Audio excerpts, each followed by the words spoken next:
Everyone, स्वागत है आपका वीनेशन ट्रिपल वन के एक नए एपिसोड में, जहां आपके लिए लेकर आते हैं इंडियन डिफेंस की प्रमुख अपडेट्स को। और इस वीडियो की शुरुआत करने वाले हैं F-35B को लेकर आई एक रिपोर्ट से।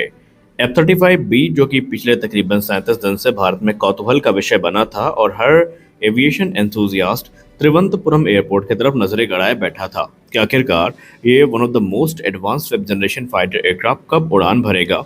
आखिर इसमें ऐसी कौन सी समस्या आ गई जिसको रेक्टिफाई करने में 37 दिन लग गए। और लोगों के मन में एक और प्रश्न था कि ये उड़ान भरकर कब वापस जाएगा, क्या इसको ट्रांसपोर्ट करना पड़ेगा, क्या F-35 के साथ मेंटेनेंस इश्यूज इतने ज़्यादा घातक होते हैं। लेकिन आज फाइनली इसमें एक बड़ी रिपोर्ट सामने आई है। अगर हम मीडिया रिपोर्ट्स की बात माने तो F-35B फाइटर एयरक्राफ्ट को कल ही क्लियरेंस मिल गई थी टेक ऑफ की। और क्योंकि यहाँ पर जो टेक्निकल टीम आई थी यूके से, जो कि स्पेशल इक्विपमेंट्स के साथ आई थी, उन्होंने मेंटेनेंस वर्क को पूरा कर लिया था, तो कल ही इसको उड़ान भरने की जो मंजूरी है वो दे दी गई थी। और ये ब्रिटिश रॉयल नेवी का F-35B एयरक्राफ्ट आज फाइनली केरला से उड़ान भर लेता है और अपने गंतव्य की तरफ चला जाता है। आपको याद दिला दें कि तकरीबन 1 महीने पहले इसकी भारत में इमरजेंसी लैंडिंग हुई थी और उसने त्रिवंतपुरम एयरपोर्ट को ही अपना स्टे बना लिया था। शुरुआत में सिर्फ ये कहा गया था कि लो फ्यूल के चलते ये लैंड किया है, लेकिन धीरे धीरे हमें पता चल गया था कि समस्या सिर्फ इतनी ही नहीं है और बातें सामने खुलनी शुरू हुई। और ये पता चला कि ये एयरक्राफ्ट एक मेजर हाइड्रोलिक फॉल्ट से जूझ रहा था, जिसको रेक्टिफाई करने के लिए मल्टीपल टीम्स भारत आई थी। लेकिन क्योंकि अब भारत F-35 को तो ऑपरेट करता नहीं है या किसी भी अमेरिकन जेट को ऑपरेट करता नहीं है, जिसके चलते भारत में उस प्रकार के एडवांस इक्विपमेंट नहीं थे जो इन एयरक्राफ्ट को मेंटेन करने के लिए चाहिए होते हैं। तो जाहिर सी बात थी कि इनको यहाँ पर रहना ही था।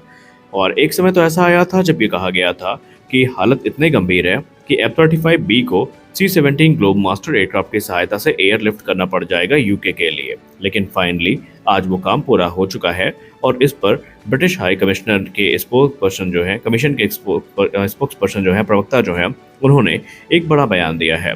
उन्होंने कहा कि हमारा एक F-35 एयरक्राफ्ट जो भारत में लैंड किया था इमरजेंसी डाइवर्जन के अंतर्गत, वो आज डिपार्ट कर चुका है त्रिवंतपुरम इंटरनेशनल एयरपोर्ट से, जहां पर यूके की इंजीनियरिंग टीम आई थी और ये 6 जुलाई से डिप्लॉय कर दी गई थी, जहां पर कंप्लीट रिपेयर और सेफ्टी चेक जो है वो F-35 के पूरे किए गए। उन्होंने कहा कि हम भारतीयों के प्रति अपनी कृतज्ञता को व्यक्त करते हैं कि उन्होंने हर यथासंभव प्रयास जो भारत से दिया जा सकता था F-35 को लेकर के, उन्होंने सिक्योरिटी से लेकर जो अपनी सुविधाएं हैं वो तक हमें मुहैया करवाई, जिसके चलते इस एयरक्राफ्ट ने वापस उड़ान भरी है।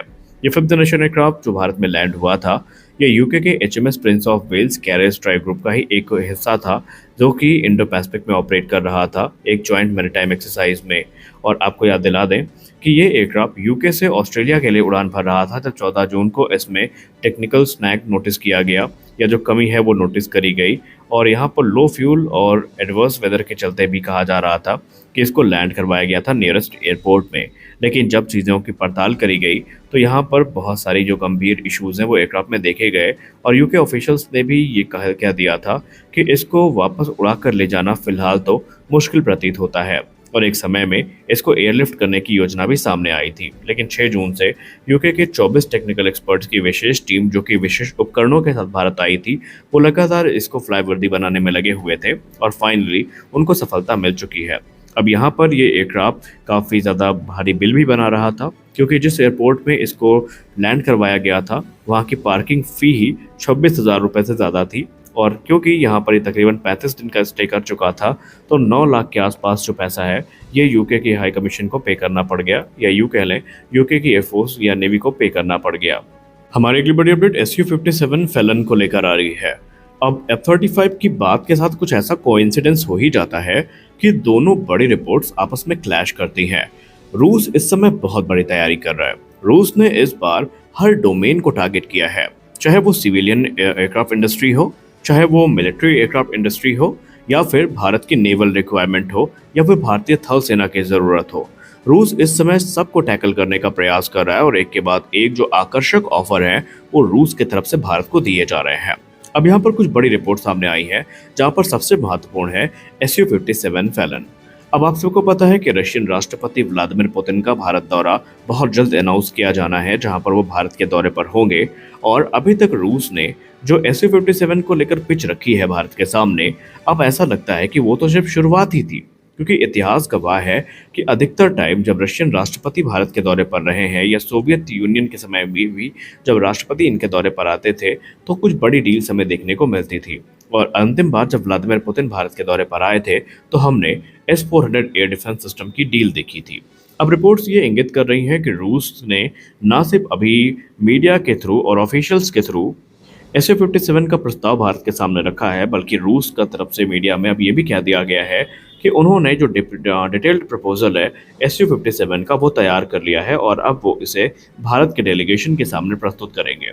अब ये कोई आम ऑफर नहीं है, यहाँ पर पूरी की पूरी जो कार्यविधि है, पूरी की पूरी जो रूपरेखा है वो तैयार करी गई है, जहां पर इनके लोकल मैन्युफैक्चरिंग से लेकर कैसे काम आगे बढ़ेगा, कैसे डील फाइनलाइज होगी, पहला एयरक्राफ्ट कब मिलेगा, क्या क्या रिक्वायरमेंट वो मान चुके हैं, क्या क्या अपग्रेड्स ऑफर किए जाएंगे, ये सारी चीज़ें इन विशेष डॉक्यूमेंट में चिन्हित करी गई हैं और इसे इंडियन डेलीगेशन के सामने रखा जाएगा। क्योंकि अब एक बार फिर से MRFA का भूत जाग चुका है, कुछ रिपोर्ट आई हैं, हम उनको वैलिडेट होने का इंतजार कर रहे हैं, वरना अब तो यहाँ पर इंडिकेशन क्लियर है कि MRFA में हमें 5th जनरेशन फाइटर्स ही देखने को मिलने वाले हैं।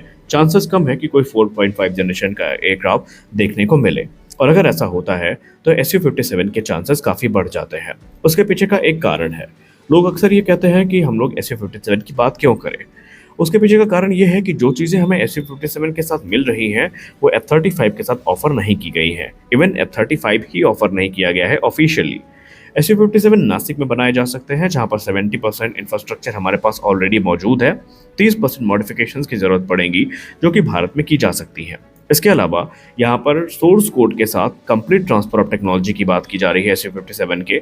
आपको याद दिला दें कि जब ये प्रोग्राम अपने शुरुआती स्टेजेस में था तो भारत भी इसका हिस्सा था और भारत ने 2018 में खुद को इससे बाहर करके AMCA की शुरुआत करी थी।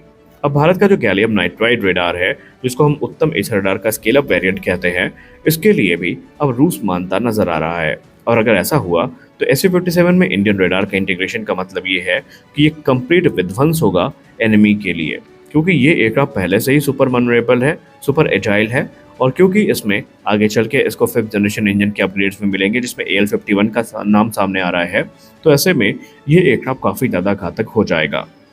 और रूस ने तो यहाँ तक कह दिया है क्योंकि भारत ट्विन सीटर एयरक्राफ्ट को काफ़ी प्राथमिकता देता है, तो ऐसे में SU-30 MKI के जैसे SU-57 का जो ट्विन सीटर वेरिएंट है ये भी भारत के विशेष रिक्वायरमेंट पर तैयार किया जा सकता है। इसके अलावा जो S-70 ड्रोन है, जो कि इनका एक UCAV है, बेसिकली लॉयल विंगमैन, वो भी भारत को ऑफर किया जाएगा अगर भारत इंटरेस्टेड होता है तो। यानी आने वाले समय में चीज़ें बहुत ही आकर्षक मोड़ लेने वाली है।